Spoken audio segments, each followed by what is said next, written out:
Dzień dobry, witam Was bardzo, ale to bardzo serdecznie. Krótki vlog, ale dzisiaj przejdę się też po dworze, coś nieco Wam poopowiadam, co się zmieniło na placu i takie małe ogłoszenie też z mojej strony do tych, którzy gdzieś tam piszą, dzwonią, pytają, jak to u nas tam z tymi zimowymi naprawami. Także zostańcie z nami i lecimy z tematem.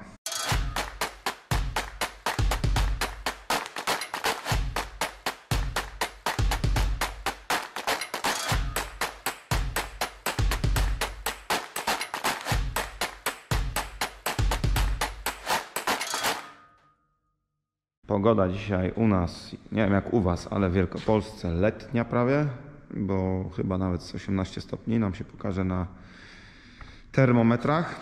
Piękne słońce od rana, aż żal, że o 16:30 się zacznie robić ciemno. No ale cóż, zima też musi być, musimy trochę odpocząć, troszeczkę przyhamować i zebrać siły na kolejne lata. Dobra, 6,420, jak widzicie, niewiele może się zmieniło, ale mamy prawie złożony ten krótki bęben, ten krótki kosz.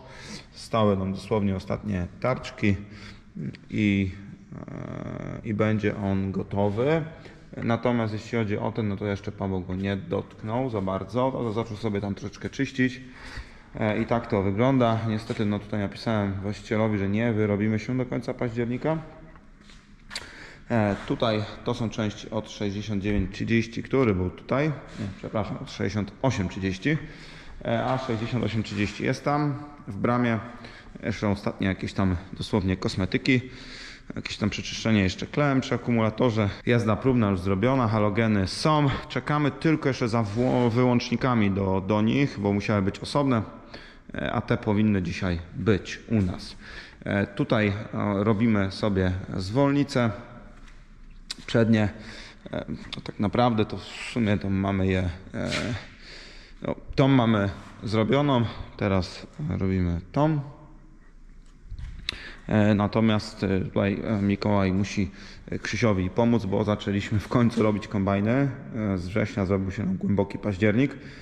Mamy tutaj części od 22,66. A tych kombajnów kilka mamy do zrobienia. Tu możecie zobaczyć między innymi przekładnię nawrotną. Tu już Krzysiu sobie ją naprawił, przezbroił. Widzicie nowy wałek, ten krótki. Tu mamy elementy wariatora, elementy sprzęgła, a przy napędzie od wytrząsaczy. No i cały ten element żeliwny, który to trzyma, te kreski, które widzicie, no to niestety, ale są na pęknięcia. Trzeba będzie to spróbować jakoś pospawać i zatrzymać ten proces, bo za chwilę nam to się, że tak powiem, rozpadnie w pół. Tu mamy oś od gardzieli, tą górną. Ślimak, to do regeneracji jest. Sam ślimak jeszcze nie najgorszy, jeszcze pójdzie, jeszcze go nie brakuje aż tak dużo po średnicy, natomiast no, tu musimy sobie zregenerować te łoża pod łożyska z jednej chyba i z drugiej strony, z tego co kojarzę. Tu mamy łapacz kamieni, chłopaki go troszeczkę poprostowali. Jeszcze, nie wiem, czy jeszcze sobie tam nie będą troszeczkę go prostować. No i tak powolutku sobie działamy. Mamy małe wyzwanie z załączaniem headeru. To jest wersja akurat z hydraulicznym załączaniem, nie z tym elektromagnesem. No i niestety, ale to jest niedostępne w John Deere w ogóle, także tutaj próba dopasowania, uszczelnień. 6830 to raczej nic więcej Wam mówić nie muszę. No bo już poświęciłem kilka filmów, też chyba 3 czy 4 filmy, jak sobie gdzieś tam rozmawialiśmy o nim. Tam mamy 6420, no i on praktycznie mamy go do wydania. No, dzisiaj wymieniamy gniazda hydrauliki i został do wymiany przełącznik od świateł, wyłącznik od świateł. No i też raczej maszyna będzie do wydania. Robimy trochę porządków też, jak co roku w listopadzie tam wywozimy sobie śmieci, takie big bagi tam z folią, z plastikiem i też przygotowujemy się do płotu, będziemy wymieniać płot. Też tu powstanie płot, gdzie ten widlak stoi, w sumie stoi na sąsiada działce tak lekko, ale no chcemy się odgrodzić wreszcie, tam sobie tę granicę zrobić, tak jak być powinna. No i potem na następnym etapie tutaj nowa nawierzchnia, tak? To musimy zrobić. Pięknie, fajnie, że nie muszę się ubierać, żeby wychodzić na dwór, to mnie bardzo cieszy. Tu wjedziemy na pewno sobie 6110 ciągnikiem. A będziemy mieli do zrobienia tylny WOM plus zwolnicę i hamulce prawdopodobnie i nic więcej nie robimy, dlatego że no tam generalnie przegląd P50 wyszedł cały negatywnie w większości przypadków, chociaż maszyna jeszcze w miarę, że tak powiem, jedzie i silnik powiedzmy w miarę chodzi, natomiast no, tam jest sporo rzeczy do zrobienia i nie chcemy się tego tykać, bo to będzie puszka Pandory, także tam podwoimy wartość spokojnie tego ciągnika, a klient też nie chce już inwestować tyle w niego i myślę, że to też jest nie głupia decyzja. Taki mocno po prostu ten ciągnik dojechany. 6,10 tonka. Czekamy niestety nieszczęśliwie za nieszczęsną uszczelką pod pompę ładującą. W końcu dojechała. Tu widzę, że jest ładnie już teraz, przepraszam, nie jest pompa ładująca, tylko taka powiedzmy taka obudowa pośrednia, tak? Tu jest zwykła pompa zębata, jak to w wersji SE. No i Tomek za chwilę zamontuje pompę i zalejemy ciągnik olejem i odpalimy i będziemy go sobie testować, bo zostały końcowe prace przy nim i też mamy taką cichą nadzieję, że może do jutra to się uda zrobić. Taka ciekawostka, no kurczę, z jakichś powodów kilkadziesiąt lub może nawet kilkaset zamówień w zeszłym tygodniu nie wyjechało w ogóle z John Deere'a z Niemiec. Nie wiedzieć czemu. Nie wiem, taka informacja do nas dotarła. No i musieliśmy czekać za częściami, a nie chcieliśmy dublować zamówień, bo potem nie wszystkie części też idzie oddać, a nie wszystkie są częściami rotującymi. A ja idę na dwór, coś tam mogę wam też pokazać. Kolejkę mamy w tym momencie ciągników, które nie są dotknięte w ogóle, to jest ilość 7 sztuk. Chociaż ciągników tu widzicie więcej. Ten 6110 to jest ten, który będziemy właśnie robić tylko ten WOM i te zwolnice. Nic więcej nie tykamy, bo tam jest za dużo rzeczy rozwalone. 6930 właśnie dojechał. Tutaj głowica, wtryski, to tak w ciemno, ale zaczynamy od przeglądu P50, bo maszyna ma 8500 godzin już ponad przekroczone. Od nowości u klienta, polski salon, no i główny taki koń w gospodarstwie jak dotychczas. No trzeba mu po prostu włożyć serca, nawet jeżeli będzie to trochę boleć, trzeba będzie trochę zainwestować, to no i tak drugiego takiego sobie klient nie kupi, ładnego, fajnego, w którym wie co ma, tak? 6230 dojechał w zeszłym tygodniu. Ten też czeka, tu jest IVT, także jak Paweł skończy 6420, no to dopiero będzie sobie go tam testował, to też zrobimy przegląd P50. 6530, no myślę, że coraz bliżej już odbioru, tam do końca października mniej więcej, miał być zapłacony, odebrany, no ponoć tam kilka dni tylko się to obsunie, taką mam informację, więc jesteśmy dobrej myśli. Taka ciekawostka, może ten ciągnik będzie na sprzedaż, to zobaczymy jak tam z finansami klient, ale no tak zastanawia się, czy może jednak nie lepiej go sprzedać. Tu na pewno się będzie powoływał na nas i tutaj jakby zgoda nasza jest, no bo ten ciągnik dosyć mocno przejrzeliśmy. Straszą jedynie felgi, słuchajcie, przednie opony można by dać nowe, znaczy trzeba by nawet i troszeczkę takiej wizualizacji by mu się tam przydało, nie? Trochę tam zregenerować światła z przodu, czy tam jakieś LEDy sobie założyć. Ten grill tu boczny, tam by mógł mieć jakąś tam powiedzmy wymianę, czy naprawę. No i tak, bo reszta w tym ciągniku generalnie no dosyć dużo żeśmy tu podziałali. Zawieszenie jest całe zrobione, skrzynia jeszcze bardzo fajnie chodzi, zwolnice tylne zrobione, no silnik jak nowy, tylny podnośnik cały, w środku tam klima, kabina, to wszystko porobione, wentylatory chyba wymienione z tego co kojarzę. Także tak, powiem szczerze, że on takie drugie życie zyskał, więc myślę, że tu by nie było źle sobie taki ciągnik kupić, jeżeli ktoś taki 6.5 lub 6.6 szuka, bo no spokojnie 6.6 można z niego zrobić. Ten ciągnik powinien wjechać lada moment na warsztat, też już czeka chwilę. Tam z tyłu jest taki ciągnik, który w ogóle nie chce odpalać, ale tam jest jakiś problem faktycznie w skrzyni biegów, tak podejrzewamy. Sam czujnik niestety neutrala nic nie dał. Tu naszego fajnego klienta Michała, John Deere na LEDach tych spareksowskich. Muszę w ogóle go zapytać, jak sobie chwali te LEDy. A nic nie mówił, więc chyba dobrze.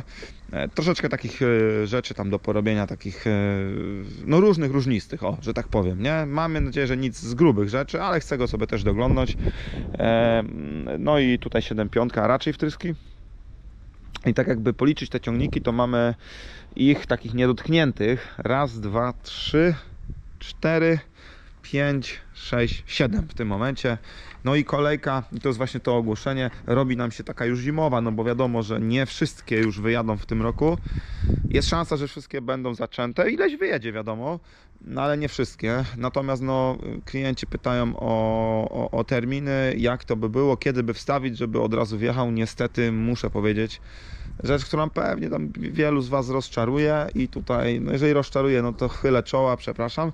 Chcieliśmy zrobić kolejkę wirtualną, taką, która by nam pozwoliła, powiedzmy, na utrzymywanie sobie od, powiedzmy, 4 do 7 ciągników na placu i zarządzanie tą kolejką tak, aby tych ciągników nie wiadomo ile nie było, a te, które mogą jeszcze pracować, żeby sobie tam klienta jeszcze były. No ale niestety nie damy tego rady zrobić, nie panujemy nad tym, potrzebujemy troszeczkę rozwiązań systemowych, chociaż mamy swój system do zarządzania serwisem. To się mogę pochwalić, ale no, to jest kwestia rozwinięcia kolejnych funkcjonalności, ale niestety mamy ważniejsze priorytety w tym systemie, które my potrzebujemy bardziej na co dzień, które nam ułatwiają pracę i jakby gdzieś tam odejmują pracy człowieka przy takich bieżączkach, tak, jak zarządzanie już danym zleceniem i to chcemy robić. No niestety to jest, mam nadzieję, już teraz taką poważną, że to jest ostatnia zima, gdzie będziemy na takiej fizycznej niestety kolejce działać, więc ci, którzy gdzieś tam liczyli na to, że umówimy się, mimo że już mają gdzieś tam zlecenie, umówimy się, że wstawiam na przykład 15 grudnia i on tam do świąt wjedzie, no niestety przepraszam, obróbcie się w polu i wstawcie po prostu te ciągniki, no bo niestety, ale no taka kolejka będzie musiała po prostu obowiązywać, tak? Podtrzymuję nasze stanowisko, że będziemy starali się już nie brać serii 6000 do napraw, poza tymi, powiedzmy, tam kilkoma sztukami, które gdzieś w tym roku zostały uzgodnione jeszcze na początku, że gdzieś tam po sezonie wjadą. Taki jeden też, który wrócił do klienta, jeżeli tutaj klient będzie chciał jednak go przywieźć z powrotem i już teraz zrobić, no to tutaj to podtrzymujemy, już jakby w słowach się rzekło, już nie chcemy klientów zostawić na lodzie, ale niestety, kończymy z tą serią, no bo my nie jesteśmy później w stanie gdzieś tam zacząć podążać za nowszymi seriami, a tam są też nowe rzeczy, których trzeba się nauczyć, odkryć i opanować. No i taki przyszedł czas, no ileś lat temu skończyliśmy z tymi, z okrągłą kabiną, czyli z wszystkimi seriami 30, 40, 50 i 55. No niestety nadszedł czas na serię 00 i za chwilę najdzie czas na serię 10, 60-10. No niestety przyczyna jest główna. Fajne ciągniki, tu chylę czoła, naprawdę lepszych nie było, nigdy więcej już.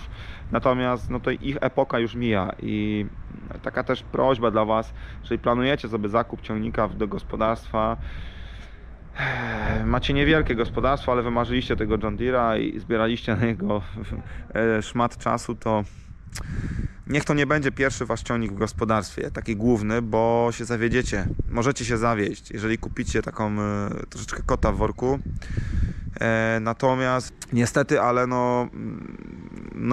na nas powoli liczyć nie będziecie mogli, bo w tych ciągnikach po prostu zazwyczaj to było już średnio 10 mechaników przed nami i tam na zachodzie i tu w Polsce. Nie chcę ubliżać wszystkim, natomiast to, co odkrywamy w tych ciągnikach, to jest niestety istna rzeźba.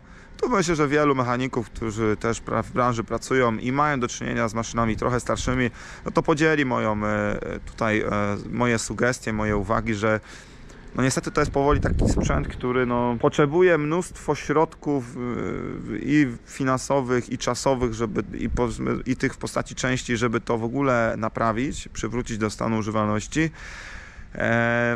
A efekt tego wszystkiego jest taki mizerny, bo niektórych rzeczy już się w tych ciągnikach po prostu zrobić normalnie nie da, a nawet jeżeli to po prostu to przedraża i to tak bardzo.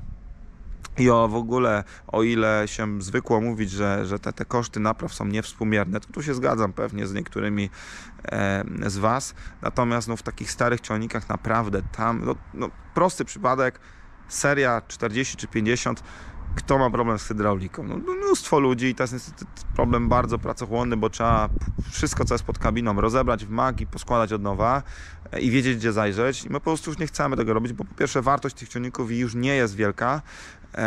One niestety, smutne to jest, ale to jest fakt, trafiają do coraz biedniejszych rąk, a te biedne ręce też one nie będą skłonne, żeby inwestować po kilkadziesiąt tysięcy w te ciągniki. I tak niestety jest serią 00, 6000 i za chwilę będzie z serią 6010, tak? No po prostu idziemy do przodu, tak? Świat pędzi do przodu i nie ma zamiaru się w ogóle zatrzymywać. Mało tego wam powiem, będzie przyspieszał, dlatego że żywotność nowych maszyn niestety się skraca. No i niestety tak jak kiedyś się zwykło kupować ciągnik i trzymać go średnio 20 lat, to nie było problemem. Za chwilę zobaczycie, wspomnijcie moje słowa, że to się nam zacznie skracać coraz szybciej do 10 lat, potem jeszcze krócej. Niestety, no tak już jest. My tego nie zatrzymamy. My nie jesteśmy w stanie dzisiaj spowodować, żeby fabryki podniosły jakość. No nie, niestety. I albo się z tym jakoś pogodzimy w jakimś sensie i znajdziemy jakieś rozwiązania, albo po prostu niestety no, będziemy zostawać z tym sprzętem. Będzie złomowany po prostu, będzie rozbierany na części i pewnie tak też będzie, ale no chciałbym, żebyście się ustrzegli, bo pytacie, dzwonicie co chwilę, pytacie o ciągniki. Odradzam kupowanie naprawdę starych ciągników. Jak ktoś ma dzisiaj fajnego Zetora czy fajnego Ursusa i chce tylko i wyłącznie kupić sobie serię 6000, żeby mieć klimatyzację i rewers, zastanówcie się naprawdę, bo tego Zetora czy tego Ursusa znacie jak własną kieszeń zazwyczaj. Popsuć się tam, no oczywiście ma się prawo coś popsuć, ale niewiele. Dużo rzeczy jesteście w stanie naprawić lub już macie kogoś, kto wam to naprawia, a niestety no, kupicie John Deere'a i zostaniecie z ręką w nocniku, bo nawet nie będziecie wiedzieli, o co chodzi, że on nie jedzie na przykład, albo że nie wiem, że rozłącza wam rewers, albo wyskakują półbiegi. No, my wam prawdopodobnie nie pomożemy, no bo taki jest gdzieś tam nasz kierunek. No i niestety, ale wielkich napraw już w tych ciągnikach robić nie będziemy. Niestety mamy ileś ich pod opieką, bo ileś już naprawiamy od iluś lat, no ale to tam wiemy, że my zaglądamy głównie i nikt poza nami, więc tam będziemy obsługiwać te ciągniki klientom, ale też uświadamiając ich, że jeżeli to będzie miał być znaczący ciągnik w gospodarstwie, to trzeba po prostu myśleć nad czymś młodszym. No i takie niestety są fakty i takie ogłoszenie chciałbym, żeby z moich ust wybrzmiało, no bo jeżeli mamy wszyscy iść razem do przodu, no to no niestety my nie pójdziemy do przodu, jak wy zostaniecie ze starym sprzętem, totalnie starym sprzętem i odwrotnie, nie? Jak wy zostaniecie ze starym sprzętem, to my wam też tego za chwilę nie będziemy mogli już obsługiwać w takim zakresie, bo my musimy też podążać za sprzętem, który na rynek w ostatnich latach no wszedł, tak? I tym akcentem chciałbym zakończyć ten odcinek. Zapraszam oczywiście na piątek na odcinek Karola. Dzisiaj oglądacie, to jest wtorek, no to spokojnego odpoczynku. Jutro bezpiecznych podróży na groby bliskich. No i widzimy się we wtorek. Pozdrawiam z Dominowa. Cześć.